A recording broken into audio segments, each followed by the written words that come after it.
आज मैं आप लोगों को मुख्यमंत्री उद्यमी योजना बिहार सरकार 2024-25 के बारे में कुछ उलझन वाले बिंदु के बारे में चर्चा करूंगा। आपके मन में भी बहुत सारे इसको लेकर के सवाल चल रहे होंगे, इसलिए इसे आप देख सकते हैं। पहला सवाल है, चयन हो गया है अब क्या करें। बहुत सारे उद्यमी डीआईसी में आते हैं इन सबको पता करने के लिए। तो पहला सवाल है कि चयन हो गया है अब क्या करें। तो कुछ नहीं करना है, आप जो विभाग में नंबर दिए हुए हैं उस नंबर को चालू रखना है। उस नंबर पर विभाग द्वारा, उद्योग विभाग पटना द्वारा कॉल आएगा आपके ट्रेनिंग हेतु। जब आप ट्रेनिंग करने के लिए आप जाएंगे वहाँ, तो ट्रेनिंग 1 सप्ताह का होता है, जिसमें आपको रहने खाने का व्यवस्था मिलता है या आप अपना व्यवस्था करते हैं तो उसका पैसा मिलता है, प्लस पर डे के हिसाब से आपको कुछ मेहनताना पैसा भी मिलता है। दूसरा सवाल, प्रथम किस्त की राशि कब और कितनी मिलेगी। द्वितीय किस्त की राशि कब और कितनी मिलेगी। तो प्रथम किस्त की राशि जब आपकी ट्रेनिंग हो जाएगी, ट्रेनिंग सर्टिफिकेट मिलेगा। और एक बात और, ट्रेनिंग में एक भी दिन एब्सेंट नहीं होना है, हाजिरी वहाँ ज़रूर बनाना है।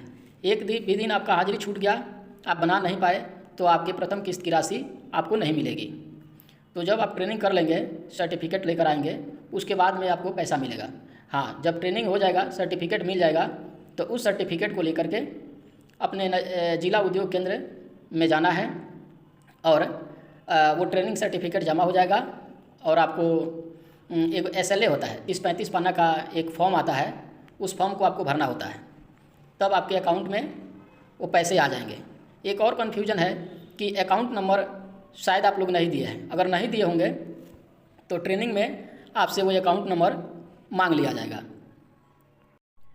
पिछले योजना में प्रथम किस्त की राशि 1.5 लाख रुपया मिली थी, जिसमें आपको 1.5 लाख रुपया में आपको शेड बनवाना होता है, बिजली कनेक्शन और भी जो उसमें कुछ सामान होते हैं उसके लिए आपको खर्च करने के लिए मिलते हैं। शेड के लिए 1 लाख और अन्य बिजली वगैरह के लिए 50,000। तो 1.5 लाख की राशि उसी में खर्च होती है। लेकिन अगर किसी के पास अपना मकान नहीं है, अपना ज़मीन नहीं है, तो वो जहाँ वो अपना कार्यस्थल भरा होगा काम करने के लिए, वहाँ पे किरायानामा लेगा, यानी कोई दुकान लेगा, उसका किरायानामा 10 साल के लिए बनवाएगा, जिसमें 50,000 रुपया एडवांस दिया जाता है, वो बनवाना पड़ता है। हाँ, एक बात ध्यान रखें, आपके पिताजी के नाम से अगर मकान है या ज़मीन है, उसमें आप 50,000 रुपया का किरायानामा नहीं बनवा सकते हैं, उसको मान्य नहीं किया जाएगा। अगर आप दूसरे से मकान लेते हैं तो उसका किरायानामा में 50,000 रुपया काउंट होगा।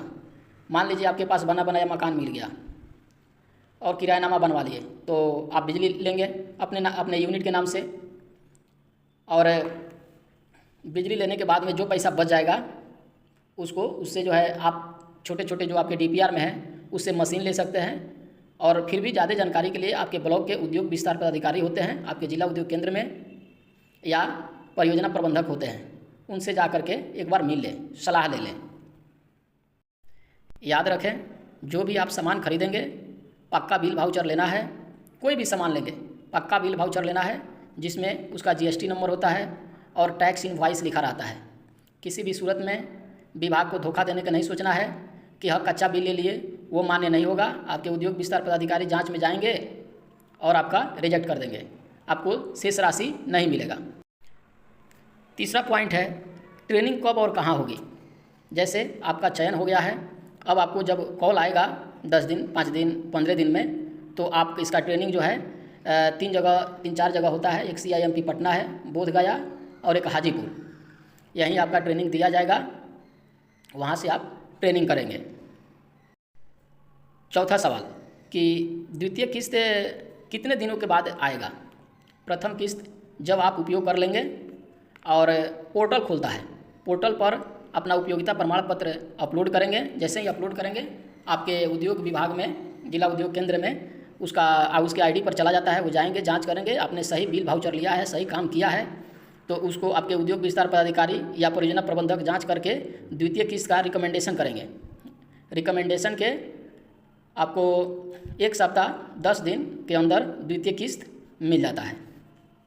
अब है राशि का उपयोग कैसे करना है। तो राशि का तो बता ही दिए, राशि का उपयोग जो आपको एक जो फॉर्म भरते होंगे तो मिला होगा कुछ गाइडलाइन, उस गाइडलाइन को बहुत अच्छे से पढ़ लेना है।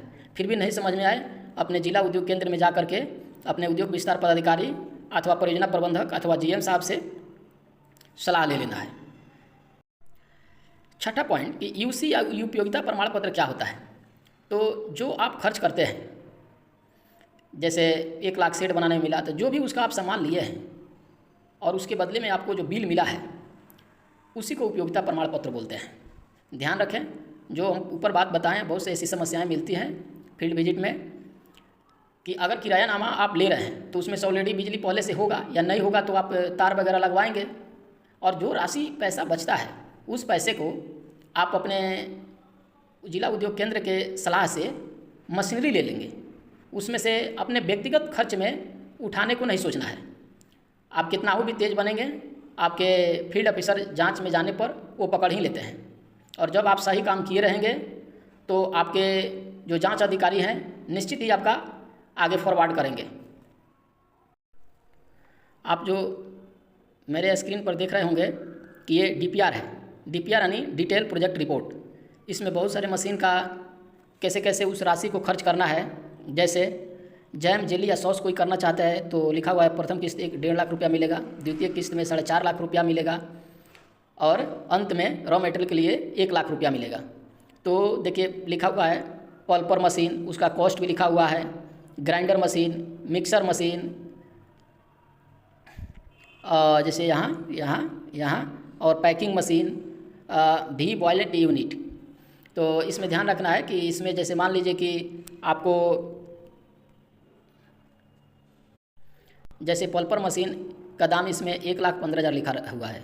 मान लीजिए कि 1,15,000 नहीं, 1,30,000 या 40,000 में पड़ रहा है मार्केट वैल्यू के हिसाब से, तो उसको 1,40,000 में ही लेना है। और नीचे जो मशीनरी है उसमें घटा सकते हैं आप। अगर उससे भी नहीं समझ में आए कि कहाँ घटाए बढ़ाए तो अपने आईओ उद्योग विस्तार पदाधिकारी अथवा परियोजना प्रबंधक या जांच पदाधिकारी से ज़रूर आप सलाह कर लें। धन्यवाद। हाँ, इससे संबंधित आपको कोई भी जानकारी चाहिए तो आप कमेंट बॉक्स में मुझे बता सकते हैं, मैं आपके सारे सवालों का जवाब निश्चित ही दूंगा।